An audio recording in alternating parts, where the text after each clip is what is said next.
الكريم المنان على ما هدانا للإسلام وأرشدنا للإيمان، وأنزل هذا القرآن الكريم بالبرهان وأرسل لنا أفضل الرسل بأفصح اللسان، فله الحمد والشكر على هذه النعم العظيمة والآلاء الجسيمة، والصلاة والسلام على خير خلق الله وختم رسل الله الذي قال ما اجتمع قوم في بيت من بيوت الله يتلون كتاب الله ويتدارسونه فيما بينهم إلا نزلت عليهم السكينة وغشيتهم الرحمة وحفتهم الملائكة وذكرهم الله في من عنده وعلى آله وصحبه ومن اهتدى بهديه. وبعد، فقد وقفنا في الدرس الماضي عند قوله جل وعلا من سورة البقرة: الذين آتيناهم الكتاب يتلونه حق تلاوته أولئك يؤمنون به ومن يكفر به فأولئك هم الخاسرون. الآية، فلنبدأ من هنا. أعوذ بالله من الشيطان الرجيم. الذين آتيناهم الكتاب يتلونه حق تلاوته أولئك يؤمنون به ومن يكفر به فأولئك هم الخاسرون. يا بني إسرائيل اذكروا نعمتي التي أنعمت عليكم يا بني إسرائيل اذكروا نعمتي التي أنعمت عليكم وأني فضلتكم على العالمين. واتقوا يوما لا تجزي نفس عن نفس شيئا ولا يقبل منها عدل ولا تنفعها شفاعة ولا هم ينصرون. وإذ ابتلى إبراهيم ربه بكلمات فأتمهن قال إني جاعلك للناس إماما قال ومن ذريتي قال لا ينال عهد الظالمين. وإذ ابتلى إبراهيم ربه بكلمات فأتمهن قال إني جاعلك للناس إماما قال ومن ذريتي قال لا ينال عهد الظالمين. وإذ جعلنا البيت مثابة للناس وأمنا واتخذوا من مقام إبراهيم مصلى وعهدنا إلى إبراهيم وإسماعيل أن طهرا بيتي للطائفين والعاكفين والركع السجود. وإذ قال إبراهيم رب اجعل هذا بلدا آمنا وارزق أهله من الثمرات من آمن منهم بالله واليوم الآخر قال ومن كفر فأمتعه قليلا ثم أضطره إلى عذاب النار وبئس المصير. وإذ يرفع إبراهيم القواعد من البيت وإسماعيل ربنا تقبل منا إنك أنت السميع العليم. ربنا واجعلنا مسلمين لك ومن ذريتنا أمة مسلمة لك وأرنا مناسكنا وتب علينا إنك أنت التواب الرحيم. ربنا وابعث فيهم رسولا منهم يتلو عليهم آياتك ويعلمهم الكتاب والحكمة ويزكيهم إنك أنت العزيز الحكيم. ومن يرغب عن ملة إبراهيم إلا من سفه نفسه ولقد اصطفيناه في الدنيا وإنه في الآخرة لمن الصالحين إذ قال له ربه أسلم قال أسلمت لرب العالمين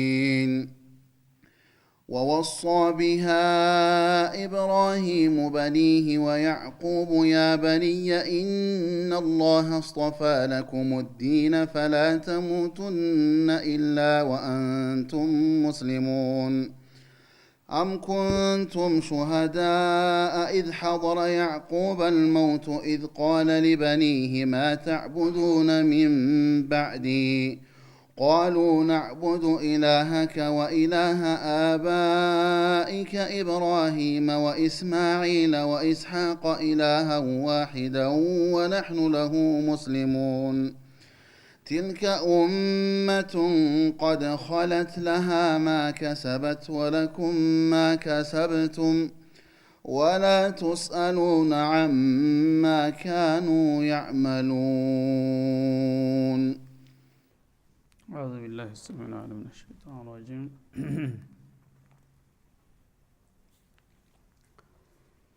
يقول الله سبحانه وتعالى الذين آتيناهم الكتاب يتلونه حق تلاوته እነዚያ ቀደም ሲል ኪታብ ያደልናቸውና ያንንም የተላከላቸውን መመሪያ በአግባቡ የሚያነቡ የሆኑት ሙወፈቅ የሆኑት አህለል ኪታቦች ማለቱ ነው። ከመበላሸታቸው በፊት ልክ በነቢዩላህ ሙሳ ጊዜ አለይሂ ሰላቱ ወሰላም እንደመጣ ኪታቡን ተቀብለው ሳይጨምሩ ሳይቀንሱ ሳይሰርዙና ሳይደልዙ ባለበት መልኩ በቅልቦና አንብበው ተረርተው በስራ ላይ ያዋሉት ይላል። ኡላኢከ ዩእሚኑነ ቢህ እነዚያ ናቸው በአግባቡ ያመኑበት። ይሄ አንደኛው አባባል ሲሆን ኪታብ የሚለው ለቀደምት ኪታብ ለተውራት ወይም ለኢንጂል በመተርጉሞ ማለት ነው። በሁለተኛው አባባል አለዚነ አተይናሁሙል ኪታብ ማለት እነዚያ አሁን ባንተ ወቅት ባንተ አማካይነት ኪታብ ቁርአን አልዓዚምን ያደልናቸው ለማለት ተተርጉሟል። እና እንግዲህ ያለፈው አለፈ የሆነው ሆነ ማለቱ ነው። አሁን በተረኝነት የተቀጠሩት ደግሞ እና አዲሱን ኪታብ አላህ Subhanahu Wa Ta'ala የቸራቸው ሌሎቹ አመፀውና ለግመው ወደ ኋላ ቢቀሩ እኒህ አዲሶቹ ደንበኞቻችን ኪታቡን በአግባቡ ይረዱታልና ያነቡታል ይላል ማለት ነው። የትሉነው ሐቅ ትላወቴ ተገቢ የሆነውን ማንበብ ያነቡታል። እናንተ ብትክዱት ለራሳችሁ ቀረባችሁ ምስጋና ይንሳችሁ እንጂ የሚቀበለውና የሚከተለው አላጣም ማለቱ ነው። በፊተኛው አባባል ተቀደምት የመጽሐፍ ባለቤቶች አላህ የወፈቃቸው ወደ ትክክለኛውና ወደ ተረኛው በቅልቦና አምነው የተሸጋገሩ አሉ ብሎ ማወደሱ ነው እነዛን ማለት ነው። በሁለተኛው አባባል ግን አለዚነ አተይናሁሙል ኪታብ ማለት ያሁኑን ተረኛውን አዲሱን ቁርአን የሰጠናቸውና እሱን ተቀብለው ያነበቡ የተረዱት እሱ እነሱ አምነውበታል። ሌሎቹ ቢለግሙ ራሳቸውን እንጂ ያጠፉት የኔ ኪታብ ግን በማንኛውም መልክ ደንበኛ አላጣም ማለቱ ነው። ወመን የክፍር ቢሂ ለማንኛውም የቀድሞውንም መጽሐፍ ሆነ ያሁኑንም ተረኛውን የሚክድበት ካለ በማመን ፈንታ የፊተኛውንም ሆነ የኋለኛውን ኪታብ የሚክድ ሰው ፈኡላኢከ ሁሙል ኻሲሩን እነዚያ ናቸው ለኪሳራ የተጋለጡት ይላል አላህ Subhanahu Wa Ta'ala። እንግዲህ አላህ ለሰው ልጆች ፈጣሪያቸው መጋቢያቸው ዋቢያቸው እንደመሆኑ የሚበጃቸውን ያውቅላቸዋል። ስለዚህ ይህ ኪታብ ይበጃል መመሪያ አድርገው ብሎ ከላከለት በኋላ ያንን በጸጋ የተቀበለና የተከተለ ተጠቃሚ እድለኛ ሲሆን አንተ የላክልኝን አልፈልግም የሰይጣን መመሪያ ይሻለኛል ብሎ ደግሞ ወደ ኋላ የረገጠውና ያስተባበለው እነዛ ክፍሎች ከሳሪዎች ናቸው። ምክንያቱም አላህ Subhanahu Wa Ta'ala የነገራቸውንና የመከራቸውን ትተው ከጥላታቸው ከሰይጣን ጋር ወግነዋልና ከሱ ጋር የወገነ ደግሞ ለኪሳራ መጋለጡ የማይቀር ነው ሲል ያስጠነቅቃል ማለት ነው። ስለዚህ በዚህ ምድር ላይ ያሉ አማራጮች ሁለት ናቸው። ወይ ከጌታ ከረህማን የመጣውን መመሪያ መቀበልና መከተል አለያም ደግሞ ከሰይጣን ጋር ማበር ይሆናል ማለት ነው። ይህንን ይወቁና የሰው ልጆች ምርጫቸውን አስተካክለው የሚበጃቸውን ይምረጡ እንጂ ሶስተኛ አማራጭ የለም። መሀል ሰፋሪ ማለት ነው። ወይ ረህማን ወይ ሰይጣን ተከታይ ነው የሚሆነው በምድር ላይ ያለ ሰው ሁሉ።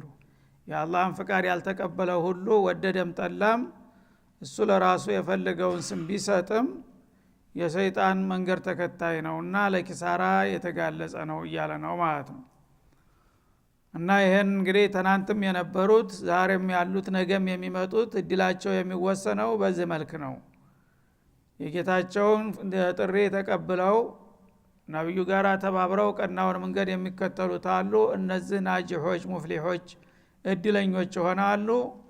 ከዛ ባሻገር ግን የተለያየ ስምና መልክም ቢኖራቸው የጌታን መመሪያ ያልተቀበሉ ሁሉ ጠፊዎች ናቸው እያለ ነው አላህ ውሳኔውን ያስተላለፈው ማለት ነው። ያ በኒ እስራኤል በመሆኑም እናንተ የቀድሞው የደጉ ወዳጅ ልጆች ሆይ ይላል የያዕቁብ ዘሮች ማለቱ ነው። እዝኩሩ ኒዕመቲ የለቲ አንዓምቱ አለይኩም በእናንተ ላይ የቸርኮትን ጸጋዬን አስታውሱ። ለእናንተ የሰጠሁት እድልና የቸርኩት ጸጋ እንዲህ በቀላል የሚታለፍ ነገር አይደለምና በእናንተም በአባቶቻችሁም በተከታታይ ሲቸርና ስለግሳችሁ የቆየውን ጸጋዬን አስታውሳችሁ ወረታዬን መክፈል አለባችሁ። ወአኒ ፈضልቱኩም ዐለል ዓለሚን እኔ ለብዙ ዘመናት በዓለም ላይ ካሉት ህዝቦች አብልጫችሁ ቆይቻለሁኝ። ከጸጋዎች በጥቅሉ ምኑ ለህልናል ብትሉ ዝርዝር ውስጥ ሳንገባ ይሄ ብቻ በቂ ነው ማለት ነው። እስራኤልን ዘሮች አላህ Subhanahu Wa Ta'ala ለብዙ ዘመናት የነብያት ሐረግ በእነሱ እንዲወርድና ኩቱቦች እንዲሰጧቸው ተደርጓል። በዚህም ተዓለም ህብረተሰብ መካከል ልዩ ማዕረግና ክብር አግኝተዋል፣ ምርጫ ደርሷቸዋል ይላል። ስለዚህ የሰው ልጆችን ሁሉንም የፈጠረው አላህ ነው። ለሁሉም ማታደል ለብዙ ሰዎች ለብዙ ብሔረሰቦች ሊታደል የሚገባውን እድል በአንድ አካባቢ ተከማችቶ ቆይቷል ማለት ነው። ነብዩላህ ኢብራሂም ከመጡ በኋላ የአንጋፋ ልጃቸው እስማኤል ናቸው። ሁለተኛው ልጃቸው ኢስሐቅ ናቸው። የልጅ ልጃቸው ያዕቁብ እና እስራኤል የሚባሉት ያዕቁብ ናቸው ማለት ነው። ከያዕቁብ በኋላ በመቶ የሚቆጠሩ ነብያቶች በያዕቁብ ዘረግንድ ነው የተከታተሉ የወረዱት ማለት ነው። የመጨረሻው መደምደሚያው ነብይ ግን ባጎት ልጅ በእስማኤል በኩል የወረደው ሐረግ ሆኖ መጣ ማለት ነው። ስለዚህ እናንተ በመቶ የሚቆጠር እድል ተሰጥቷችሁ እንደገና ያጎታችሁ ልጅ የመጨረሻውን እድል ስለወሰደ ለምን ታቆርፋላችሁና ከኔ ጋር ትጣላላችሁ? ለእናንተ እኮ የሰጠኋችሁ እድል በሎጂክ ቢሆን ኑሮ ግማሽ ለግማሽ መከፋፈል ነበረባችሁ። አብዛኛውን እድል በዓለም ላይ የበላይነት የተቀዳጃችሁት ለብዙ ዘመናት እናንተ ናችሁ። ያን ሁሉ የቸረ ጌታ ታዳ ለሌሎቹ ደግሞ ትንሽ እንኳን ቅምሻ ይድረሳቸው ተብሎ ቢሰጥ እንዴት ታቆርፋችሁ በዚህ ምክንያት ወደ ኋላ ትረግጣላችሁ?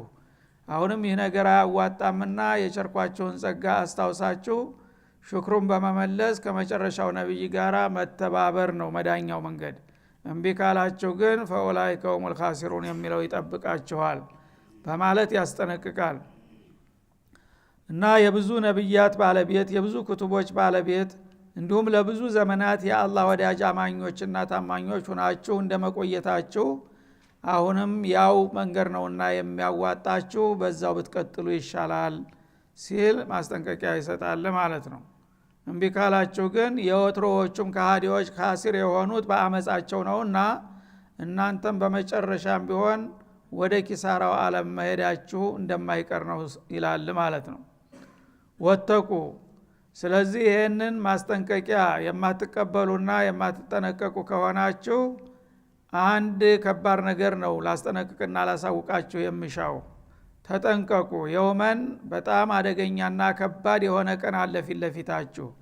የውመን ዐዚመን ሃኢመን ላ ይቀደሩ ቀድሩሁ ይባላል።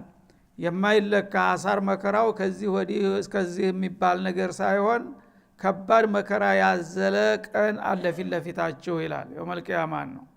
ላ ተጅዚ ነፍሱን አን ነፍሲን፣ በዛ አሳረኛ ቀን አንዲት ነፍስ ከሌላዋ ነፍስ ልትከላከል የማትችልበት እለት ነው ይላል። በዱንያ ላይ የፈለገው አሳር መከራ ቢፈጠር ሰዎች ይተባበራሉ፣ ባላቅማቸው ዘመድ ወዳጅ ይረባረባል ሊረዳህ ማለት ነው። ያኛው ከባዱ ቀን ሲመጣ ግን የውመል ቂያማ ሁሉም ሰው ነፍሲ ነፍሲ ከማለት በስተቀር ወላጅም ልጁን ባልም ሚስቱን ማንም የሚያስታውስ ነገር የለም። ሊኩል ምርእ ሚንሁም የውመኢዝን ሸእኑ ዩግኒህ እንደሚለው በሌላው ቦታ ሁሉም ሰው ለራሱ ተበቂ በላይ አሳር መከራ ከቦታል። ስለዚህ ወዴት እንዴት ላምልጥ ብሎ ከመጨነቅ በስተቀር የፈለገው ሮሮ ደግ ሰው ቢባል በቂያማ ቀን እገሌ ምን ደርሶ ይሆን ብሎ የሚያስታውስህን የለ እንኳን ሊረዳህ ቀርቶ ማለት ነው። ያን አሳረኛ ቀን ለመዳንና ለማምለጥ አሁን ጠንቀቅ ማለት ይበጃል። ይህን ያለበት ምንድነው? የቀድሞ አባቶቻችን የአላህ ወዳጆች ናቸውና አላህ እንኳን ቢቆጣ እነሱ ይዘውን ያልፋሉ ኬላ በማለት ይመኩ ነበርና ያ ነገር አያዋጣም። በዛች ቀን እንደዚህ ቀልድ የለም። ሁሉም ሰው ለራሴ እንዴት ልውጣ ብሎ ነው እንጂ የሚጨነቀው የፈለገው ቅርብ ዘመድ ወዳጁን እንኳን ሊረዳው የማይችልበት አሳረኛ ቀን ነው ይላል ማለት ነው። በዱንያ የፈለገው ችግር ቢፈጠር ሰው ባለው አቅሙ ይተባበራል ማለት ነው። እኔ ያለሁኝ በማለት አስፈላጊውን ሁሉ ድጋፍ ይሰጣል። በአኺራ ግን በዱንያ የሚመጣው ነገር ምንድነው? ግፋ ቢል ሞት ነው የሚመጣው። ሞት ደግሞ አይቀርም፣ ሁሉም ሰው ያውቃል። እና ይህን ነገር ከማየት ወገኖች የሚጠቁ እኔ መሞት አለብኝ ይላል። የመጨረሻዋ እሷ ናት የምትፈራው፣ እሷን ይደፍራታል ማለት ነው። እዛኛው ዓለም ላይ ግን የሚመጣው ምንድነው? ጀሃነም ነው። ጀሃነም ደግሞ ለደቂቃ፣ ለሰዓት፣ ለቀን፣ ለአመት ሳይሆን መላይነ ሲኒን የማያልቅ ነገር ነው ማለት ነው። እዛ ነገር ላይ ለመግባት ማን ነው የሚደፍረው? እና ከዛ ለመዳን ለራሱ መጨነቅ ብቻ እንጂ እገሌን ልርዳው የሚለው ቀርሞውንም በሐሳቡ አይመጣም፣ እንኳን ገቢራዊ ሊያደርገው ይላል አላህ Subhanahu Wa Ta'ala። ወላ ይቅበሉ منها ነፍስን عن ነፍስ شاء፣ አንዷ ነፍስ ከሌላዋ ነፍስ ጥብቅና ልትቆም ድጋፍ እርዳታ ልትሰጥ አትችልም። ሸይአን ማለት ሸይአማ ቅንጣት እርዳታ ሊሰጥ አይችልም። የሐሳብ እንኳን አይዞ በርታ ብሎ እንኳን ይችን ቃል ሊናገር የሚችል የለም በዛ ኬላ ላይ ማለት ነው። ወላ ይቅበሉ منها عادل፣ እንደገናም ከማንኛውም ነፍስ ደግሞ አድል ቤዛ ተቀባይነት አይኖረውም፣ ክፍያ ማለት ነው። እዚህ ዱንያ ላይ የሆነ ችግር ካጋጠመ ዘመድ ወዳጅ ተደረሰልህና ከረዳ መልካም፣ ካልሆነ ደግሞ ዳጎስ ያለ ገንዘብ ካለ ይሄን ያህል ከፍላለሁ ጋሽ ብትለው ሊለቅህ ይችላል ማለት ነው። እዛ እንደዚህ አይነት ነገር የለም። በገንዘብ ድርድር አይኖርም፣ ገንዘቡም የለም፣ ቢኖርም ተቀባይ አያገኝም ነው የሚለው አላህ Subhanahu Wa Ta'ala። ወላ ተንፈውሃ ሸፋዓ፣ እንደገና ደግሞ የሽማግሌዎች ሽምግልናም አታገለግልም። እዚህም አሁንም ሌላው አማራጭ ችግር ሲፈጠር የአገር ሽማግሌዎች ተቸጋሪ ናቸው። ባካችሁ እንደዚህ ሁኛለሁ ከገሌ ተጣልቻለሁና እንድበሉኝ ትላለህ፣ ሂዶ ሽማግሌ ወድቆ ተነስቶ መፍትሄ ያመጣል ማለት ነው። እንደዛ ቀልድ የለም በዛ ቦታ ይላል። እኔ አንድ ጊዜ መሆን ያለለበትን ጥፋት ፈጽሞ የተገኘን ሰው ተከሰስኩት፣ የፈለገው ታላቅ ተብሎ እኔ ጋር መጥቶ ሊጠይቅልህ አይችልም። ምክንያቱም ጥያቄ በጌታ ፍቃድ ነው የሚመደበው ማለት ነው። አንዱ ተነስቶ አንተ ስለመለመልከው ወይም እሱ ስላሳዘንከው እስቲ እጀን ሊጠይቅለት የሚል የለም። ለምን? ጌታ ሸፋዓን ለማን እንዴት እንደሚሰጥ ያውቃሉና ወዳጆቹ ትርው አይሉም። መን الذي يشفع عنده الا باذنه እንዳለው ማለት ነው። ሸፋዓ የሚባለው ነገር እዚህ ዱንያ ላይ ሻፊዑ ወይም ሙሸፈዕ ለሁ ናቸው የሚመርጡት ማለት ነው። አንድ ጥፋት ካጋጠመህና ከአንድ ወገን ጋር ከተጋጨህ ያንን የተቀየመህን አካል ለማስረዳት አንተ ባካችሁ እርዱኝ እንደዚህ አይነት ችግር ተፈጥሮብኛል ብለህ ሽማግሌዎችን ራስህ ትመርጣቸዋለህ ማለት ነው። ወይም ደግሞ አንዳንድ ደግ ሰዎች አሉ በአንድ አካባቢ ችግር ተፈጥሯል ሲሏቸው ሳትጠራቸው ራሳቸው በፍቃዳቸው የሚመጡም አሉ ማለት ነው ለአላህ ብለው የዚህ አይነት በዚህ መልክ ነው ሽምግልና በዱንያ ላይ የሚመጣው ማለት ነው። በአኺራ ደግሞ ሽምግልና የሚባለው ነገር ከሁለቱም የራቀ ነው። አንተም ልትመርጠው አትችልም፣ እሱ ምን ያለው ብሎ ሊመጣ አይችልም ማለት ነው። እንግዳውስ ማን ነው የሚመለምለው? ባለቤቱ ያተጠያቂው ነው ማለት ነው። ሊምርህ ከፈለገ ለገሌ እገሌ የተባለው ወዳጀ ቢጠይቅለት እቀበለዋለሁ የሚል ፍቃደኝነት ሲያሳይ ነው ሊመጣ የሚችለው ማለት ነው። እሱ ያን ፍቃድ ካልሰጠ ግን አንተ ብትመርጠውም ተቀባይነት የለውም፣ እሱም ደግሞ ልርዳህ ብሎ መነሳት አይችልም። ይሄ የአኺራና የዱንያ ሸፋ ዋሲቷ የተለያዩ ነው፣ አመጣጣቸው ምንጫቸው የተለያየ ነው። ሰዎች ግን ብዙ ጊዜ የሚያውቁት በዱንያ ላይ እንደሚሰራው ይመስላቸውና አንደና የስመጥር የሆነ አባት ካለ ወይም አጎት ካለ ወይም ሼክ ሙሪድ ከሆንክ በቃ ነገሌ ያሉኝ እያልክ ትመካለህ፣ አንተ መለመልከው ማለት ነው። እዛ ግን እንዲህ አይነት ነገር የለም። የፈለገው ትልቅ ይሁን መዳቢው አላህ ነው። አላህ እገሌን ለገሌ ይጠይቅለት ብሎ ፍቃድ ሲሰጥ ብቻ እንጂ አንተ ስለመለመልከውና ወይም እሱ እገሌ ወዳጀ ነው ኸዳሜ ነው ብሎ ሊጠይቅ የሚችልበት ሁኔታ የለም። እና ትልቁ ስህተት የሚፈጠረው እዚህ ላይ ነው። አላህ Subhanahu Wa Ta'ala ያለኔ ፍቃድ ማንም ሊጠይቀኝ አይችልም ነው የሚለው ማለት ነው። እና ወላ ተንፈዋ ሸፋ ማለት ሽማግሌዎች ሽምግልና ማንኛውንም ነፍስ አይጠቅማትም። ለምን? ሽምግልናው ራሱ ፍቃድ ያልተሰጠውምና ማለት ነው። ከባለቤቱ አልተጋበዘም። ያንን ፍቃድ ካላገኘ ሊሸመግልህ እንኳ ቢፈልግ አይሳካለትም ማለት ነው። ወላሁም ይንሶሩን እንዲሁም እነዚህ ተከሳሾች በራሳቸውም ሆነ በሌላ ወገን አይረዱም ይላል። አራቱን ነገሮች ሁሉ ዘጋ ማለት ነው። በዚህ በዱንያ ላይ ማንኛውም ችግር ከተፈጠረ አሳሳቢ ነገር ከተከሰተ ያን ነገር ለመፍታት አሁን በተጠቀሱት ዘዴዎች ነው የምትጠቀመው ማለት ነው። አንደኛ እንግዲህ አራቶቹን ነጥቦች በደንብ እንረዳቸው ማለት ነው።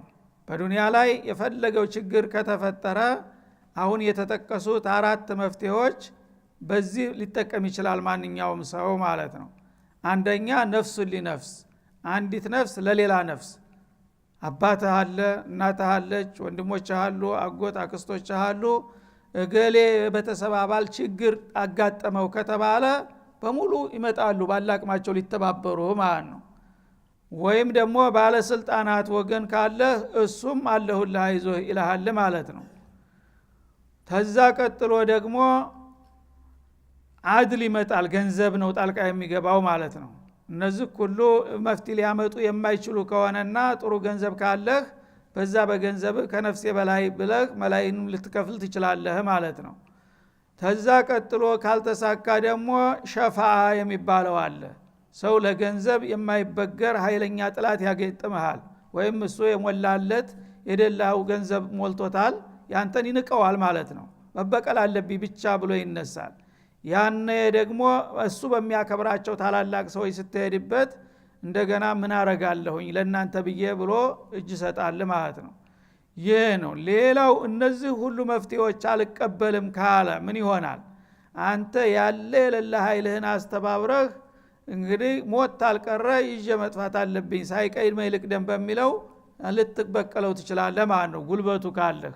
ይህም የለም እና አላህን ላታጠቃው ትችላለህ እንዴት አድርገህ? እነዚህ ሁሉ ነገሮች ቦታ የላቸውምና ምን ይሆናል? አማራጩ ወደ ጀሃነም መላክ ይሆናል ማለት ነው። ስለዚህ እነዚህ ነገሮች ሁሉ ዋጋ ቢስ ተመሆናቸውና ለከፋ ችግር ከመጋለጥህ በፊት አሁን አቅምህን አውቀህ ተጠንቀቅ፣ ጌታ ያለህና የመከረህን ተቀበልና ተከተል ይለናል። ይሄ ለሁላችንም ነው እንግዲህ ለአንተም ለእኔም ለእሷም ለሱም ነው ማለት ነው። ይሄን አላህ Subhanahu Wa Ta'ala ግልጽ አድርጓል። ማንም ገላጋይ አያድንህም፣ የትም ሄደህ አትጠፋም፣ ሩጠህም አታመልጥም። ይህን ጊዜ አደብ ብትይዝና አቅምህን ብታውቅ በእኔ ፍቃድ ብትመራ ይሻልሃል እያለ ነው ማለት ነው። እና ይህንን እንግዲህ ለበኒ እስራኤሎች ነው እንደመነሻ የወትሮ ወዳጆች እናንተ ውለታያን ሁሉ በልታችሁ ሁሉን ነገር ረስታችሁ ሰይጣን ጋራ የምትሰለፉ ከሆናችሁ እኔ ደግሞ እናንተን ለመቅጣት ዱላዬን ሳነሳ ማንም የሚያስጥላችሁ የለም ወላ ኢብራሂም ወላ ኢስሐቅ ያዕቆብ የእስማኤል ልጅ ነኝ ብትል ማንም አያድንህም እነሱ እኮ የኔ ወዳጅ የሆኑት የኔን ክብር ስለሚጠብቁና የኔን መብት ስለሚያስከብሩ ነው የኔን ጥላት ማጣልቃ ገብተው መቀጣት የለበትም የሚሉ ከሆነ እነሱ ራሳቸው ወንጀለኛ ይሆናሉና ተጠንቀቅ ማንም አያድንህም ይላል ማለት ነው እንግዲህ በዛ ደረጃ ያሉትን ሰዎች እንደዚህ ብሎ ሲያስጠነቅቅ የኔና ያንተ ቢጤ ደግሞ ምንም የሌለን በምን ልንመካ እንችላለንና ከወዲሁ መዳኛና ማምለጫው አደብ መግዛትና በጌታ ፍቃድ መመራት ነው ማለት ነው هذا وصلى الله وسلم على النبي وإلى اللقاء